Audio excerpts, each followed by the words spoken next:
അരുൺ, മറ്റൊരു കാര്യം, ഈ സഭയിലേക്ക് എത്തുമ്പോൾ പി.വി. അൻവർ ഇത്രയും കാലം ഭരണപക്ഷത്തിനൊപ്പം ഉണ്ടായിരുന്ന എം.എൽ.എ ഇത്തവണ ഇരിക്കാൻ പോകുന്നത് അദ്ദേഹത്തിന്റെ ഇരിപ്പിടം പോലും മാറ്റി പ്രതിപക്ഷ നിരയ്ക്കും പുറകിലായി അദ്ദേഹത്തിന്റെ ഇരിപ്പിടം ഒരുക്കിക്കൊണ്ട് അദ്ദേഹം ഭരണപക്ഷത്തിനൊരു വില്ലൻ എന്ന തരത്തിൽ സഭയിലേക്ക് എത്തുകയാണ്. ഇന്ന് പി.വി. അൻവർ സഭയിലേക്ക് എത്താനുള്ള സാഹചര്യമുണ്ടോ? അങ്ങനെ എത്തുകയാണെന്നുണ്ടെങ്കിൽ അതുമായി ബന്ധപ്പെട്ടിട്ടുള്ള നീക്കങ്ങൾ, അദ്ദേഹം ഈ ഇരിപ്പിടവുമായി ബന്ധപ്പെട്ടിട്ടുള്ള പ്രശ്നം അത് ഉന്നയിക്കുകയും സ്പീക്കർക്ക് കത്ത് നൽകുകയും ഒക്കെ ചെയ്തിരുന്നല്ലോ. അപ്പോൾ സ്വതന്ത്ര എം.എൽ.എ എന്നുള്ള നിലയിൽ അദ്ദേഹം ഇഷ്ടപ്പെടുന്ന പ്രകാരം സീറ്റ് നൽകാൻ കഴിയില്ല എന്നുള്ള ഉത്തരം ഔദ്യോഗികമായി സ്പീക്കർ നൽകും എന്നുള്ളത് നമ്മൾ നേരത്തെ അറിഞ്ഞ വാർത്തയാണ്. അപ്പോൾ ആ വിഷയങ്ങളിലൊക്കെയുള്ള ഇനിയുള്ള നീക്കങ്ങൾ, അൻവറിന്റെ സഭയിലെ പ്രകടനം, അതൊക്കെ ഏത് തരത്തിലാണ് പ്രതീക്ഷിക്കുന്നത്?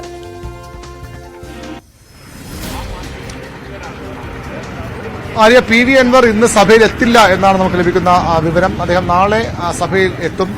ആര്യ സൂചിപ്പിച്ച ഒരു പ്രധാനപ്പെട്ട കാര്യം പി.വി. അൻവറിന്റെ സീറ്റ് തന്നെയാണ്. അദ്ദേഹം ഭരണ മുന്നണിയുടെ ഭാഗമായിരുന്നു, CPM-ലെ നിയമസഭാ കക്ഷിയുടെ ഭാഗമായിരുന്നു. അങ്ങനെ നിയമസഭാ കക്ഷിയിൽ നിലനിർത്താൻ കഴിയില്ല. മുഖ്യമന്ത്രിക്ക്, സർക്കാരിന് CPM-നെതിരെ പരസ്യ വിമർശനങ്ങൾ ഉന്നയിച്ച് പ്രതിച്ഛായ നഷ്ടപ്പെടുത്തിയ അൻവറിനുമായുള്ള എല്ലാ ബന്ധവും വിച്ഛേദിക്കുകയാണ് CPM-ന്റെ സംസ്ഥാന സെക്രട്ടറി പറഞ്ഞ ശേഷം തൊട്ടു പിന്നാലെ CPM സംസ്ഥാന സെക്രട്ടറി വിഷയം ചർച്ച ചെയ്തു. CPM-ന്റെ parliamentary party secretary T.P. Ramakrishnan speaker കത്ത് നൽകി. പി.വി. അൻവറിനെ CPM-ന്റെ നിയമസഭാ കക്ഷിയിൽ നിന്ന് ഒഴിവാക്കണം. അങ്ങനെ വരുമ്പോൾ ഇത്രയും നാൾ CPM അംഗങ്ങൾക്കൊപ്പം ട്രഷറി ബെഞ്ചിലിരുന്ന അൻവറിന് സ്ഥാനമാറ്റമാണ് സ്പീക്കർ നൽകിയത്. അത് പ്രതിപക്ഷ നിലയിൽ ഏറ്റവും പുറകിൽ AK അഷ്റഫിന് സമീപത്തായാണ് പി.വി. അൻവറിന് സീറ്റ് നൽകിയത്.